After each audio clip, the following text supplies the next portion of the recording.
बहुत ही आदर और सम्मान के योग बावनी कला गांव की इस पावन पवित्र धरा पर मेरे समक्ष उपस्थित जननायक चौधरी देवीलाल जी की सोच पर पहरा देने वाले सम्मानित पितातुल्य बुजुर्गों,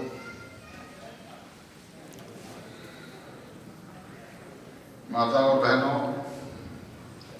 हम उम्र नौजवान दोस्तों, कृषि प्रधान भारतवर्ष के उज्जवल भविष्य अजीज प्यारे बच्चों, साथ आए जननायक जनता पार्टी जिला यमुनानगर इकाई के हमारे अध्यक्ष अजीज गुरविंदर तेजली जी,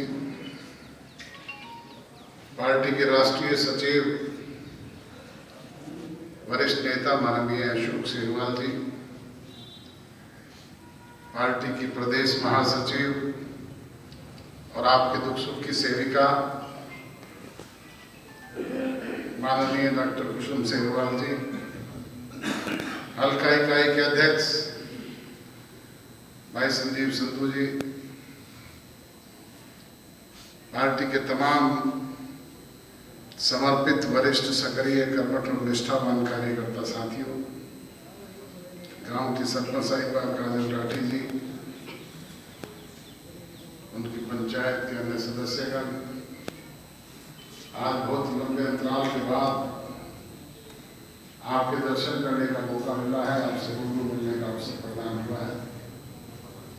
मैं इसके लिए आभारी हूँ हमारी पार्टी की स्थानीय यूनिट का, जिन्होंने आपके यहाँ आयोजन रख करके आपके दर्शन करने का मौका दिया, आपसे रूबरू मिलने का अवसर प्रदान किया। बुजुर्गों, नौजवान दोस्तों, आज से 6 वर्ष पूर्व आपने जींद की धरा पर जननायक जनता पार्टी का गठन किया। लाखों की तादाद में पांडु पिंडारा की धरती पर पहुंच करके एक होनहार नौजवान की पीठ पर हाथ रखा, उसकी हौसला अफजाई की। उसी की बदौलत उसने 9 महीने में पार्टी का नया राजनीतिक संगठन खड़ा नहीं किया। विपरीत परिस्थितियों में 3 चुनाव झेले, कभी जींद का उपचुनाव आया, कभी लोकसभा के चुनाव आए, तो कभी हरियाणा प्रदेश की असेंबली के चुनाव आए।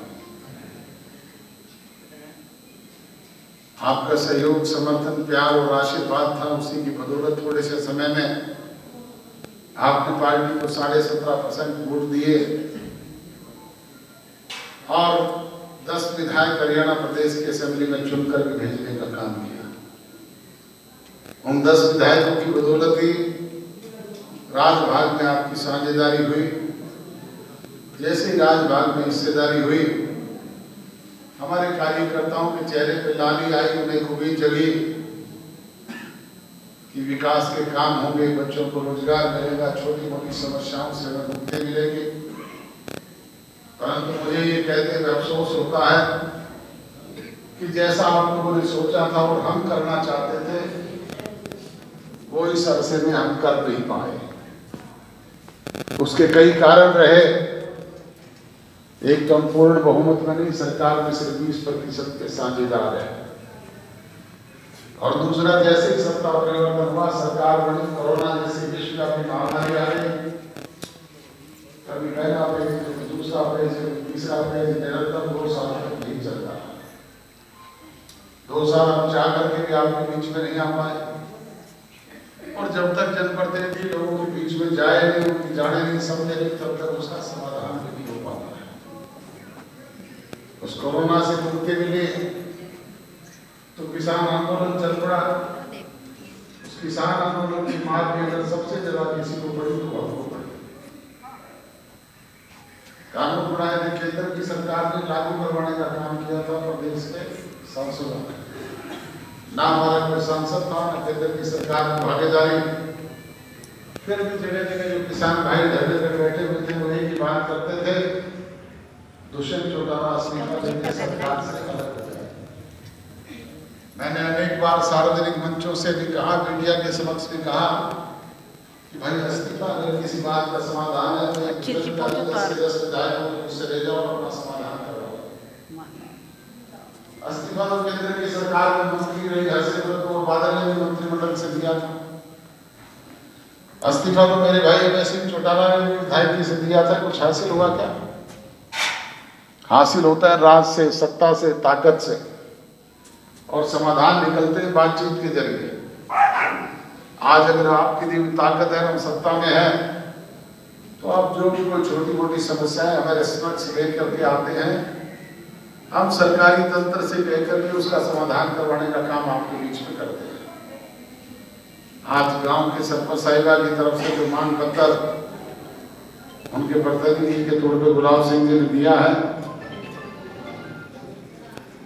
अगर ताकत में है, मैं ठोक करके दावे से आपके बीच में कह सकता हूं कि इन समस्याओं से आपको निजात दिलाने का काम हरियाणा प्रदेश की सरकार द्वारा करवाया जाए।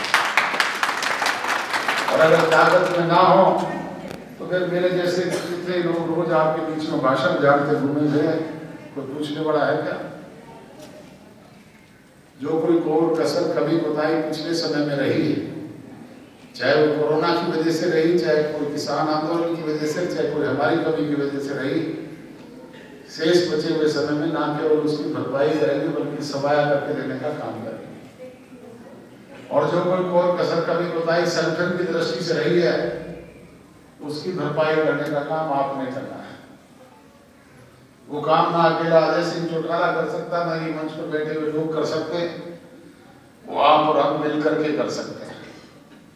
इसलिए आपसे विनती और गुजारिश है कि हर बूथ पे बूथ योद्धा, हर बूथ में बूथ सखी, क्योंकि आजकल माताओं बहनों की 50% की भागीदारी है, और उनके साथ अनुभवी लोगों की टीम खड़ी करें ताकि निकट भविष्य में जब भी अवसर आए तो मजबूत टीम आपकी पार्टी के पक्ष में मतदान करवा करके आपको सत्ता के दहलीज तक पहुंचाने का काम कर सके। पर ये संभव तभी हो पाएगा जब आप ग्राउंड लेवल के आपसी छोटे मोटे मन मुटाव के शिकायतों को दूर करके, जाति पाति धर्म और मजहब के वकेड़े से ऊपर उठ करके, झंडे के नीचे संगठित होकर के अपनी एक एक कीमती वोट अवसर आने पर इस चाबी के निशान वाला बटन दबा करके देने का काम करेंगे। फिर ये चाबी आपके विकास के दरवाजे खोलने का काम भी करेंगे, और ये चाबी हमारे राजनीतिक प्रतिद्वंदी जो तरह तरह की नुक्ताचीनी करते हैं उनकी जबान पर ताला लगाने का काम भी करेंगे। और ये संभव कभी हो पाएगा जब आपका सहयोग, समर्थन, प्यार और आशीर्वाद मिलेगा। यही कहने के लिए आपके बीच में आया हूँ। आप अपने काम के कीमती समय में से समय निकाल करके आए, मुझ जैसे छोटे से कार्यकर्ता की बात सुनी, जो प्यार भरे फूल आपने भेंट किए, उसके लिए आपका शुक्रगुजार हूँ। आप सबका बहुत बहुत धन्यवाद। जय हिंद।